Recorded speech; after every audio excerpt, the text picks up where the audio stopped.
O assassinato de Júlio César. Em 15 de março de 44 a.C., Júlio César foi assassinado durante a reunião do Senado, em Roma.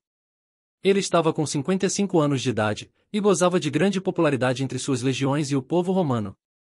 5 anos antes, prestigiado por suas conquistas na Gália, Júlio César atravessou o Rubicão com suas legiões decidido a enfrentar Pompeu, seu adversário político, a 11 de janeiro de 49 a.C. Eliminado Pompeu, o caminho estava aberto para César assumir o comando de Roma com plenos poderes. O Senado concedeu-lhe, em 46 a.C., o título de ditador, a mais alta magistratura extraordinária da República Romana. César modernizou a administração de Roma e fez reformas políticas e sociais, a extensão do direito de voto, concessão de terras aos legionários, novo calendário, por exemplo, que lhe deram maior prestígio político. Em 44 a.C., o Senado nomeou o ditador perpétuo, ou o cargo era, até então, temporário. Provocações, conspiração e assassinato. Os poderes de César incomodaram seus inimigos, que passaram a buscar motivos para derrubá-lo do poder. Seu relacionamento com Cleópatra, a rainha do Egito com quem tivera um filho, Cesário, era motivo de escândalo. Ao lado da amante, César aceitara, por um momento, o título de filho de Amon, provocando rumores de estava traindo Roma com uma bárbara. Relevo de Cleópatra e Cesarião, seu filho com Júlio César, templo de Dendera, Egito. Nascido em 47 a.C., Cesarião passou seus 2 primeiros anos em Roma, onde ele e sua mãe eram convidados oficiais do governo romano, ou seja, de Júlio César. Mas quando o ditador foi assassinado, retornaram ao Egito. Cesarião morreu em 30 a.C., em Alexandria, onde foi executado por ordem de Otávio. Em 15 de fevereiro de 44 a.C., outro escândalo, por ocasião da festa da Lupercália, Marco Antônio, o fiel comandante de cavalaria, colocou na cabeça de César o diadema dos reis gregos. A multidão protestou e o ditador retirou a coroa mandando-a para o templo de Júpiter. Não adiantou, e a coroa na cabeça foi interpretada pela oposição senatorial como sinal de que César pretendia ser aclamado rei de Roma e que isso aconteceria na próxima reunião do Senado marcada para os idos de março, a metade do mês, de 44 a.C.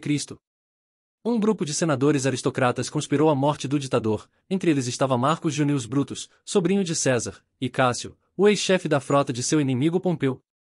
César foi alertado por amigos que corria risco de vida, inclusive por sua esposa Calpurnia, que tentou convencê-lo de não ir ao encontro dos senadores. Mas ninguém conseguiu detê-lo. Ao chegar ao Senado, os conspiradores já estavam todos reunidos à sua espera. Segundo Plutarco e Suetônio, os senadores se aproximaram e um deles provocou César agarrando-o pela toga. Era o sinal. Plutarco relata que cerca de 60 homens participaram do assassinato e que César teria sido esfaqueado 23 vezes. Seu corpo caiu aos pés da estátua de Pompeu, o antigo rival que ele havia derrotado poucos anos antes. Brutus e as palavras finais de César. Entre os conspiradores que assassinaram César estava Marcus Junius Brutus. O ditador tinha grande consideração por este senador, filho de Servília, uma conhecida patrícia que fora amante de César quando jovem. É provável, inclusive, que Brutus fosse filho de César. Segundo Suetônio, ao ver Brutus entre os assassinos, César disse suas últimas palavras, em grego, à língua da elite romana, kai su teknon, até tu, criança, que os cronistas latinos verteram para tu coque, mi fili, você também, meu filho. Contudo, Suetônio e Plutarco têm dúvidas se César teria dito algo naquele trágico momento. Tu coque, mi fili foi interpretada como uma expressão de desgosto e tristeza de César ao se ver traído por alguém que ele tanto prezava. Poderia, também, ser interpretada ao contrário, como uma maldição ao traidor no sentido de, em esse também será o seu destino. Já a célebre versão, até tu, Bruto, que César teria dito antes de morrer é uma licença poética do dramaturgo inglês William Shakespeare, que colocou essa fala em sua peça teatral Júlio César, de 1599.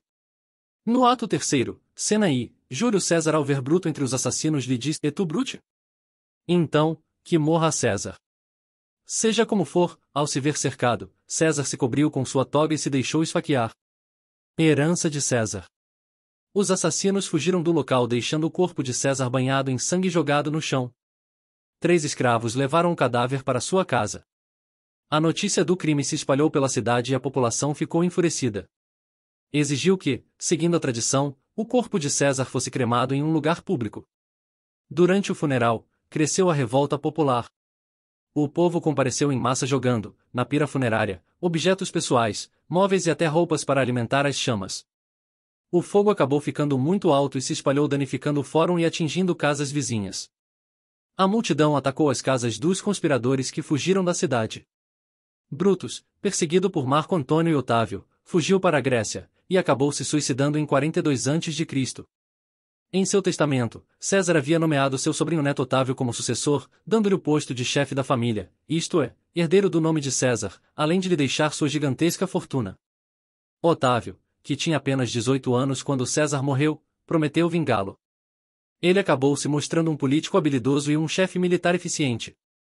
Em 15 anos preparou o caminho de sua ascensão ao poder, vindo a se tornar, em 27 a.C., o primeiro imperador de Roma. O nome de Júlio César permaneceu surpreendentemente vivo, na memória popular e na língua de diversas nações europeias. Os títulos de Kaiser e Czar são derivações do nome de César para designar o soberano na Alemanha e na Rússia.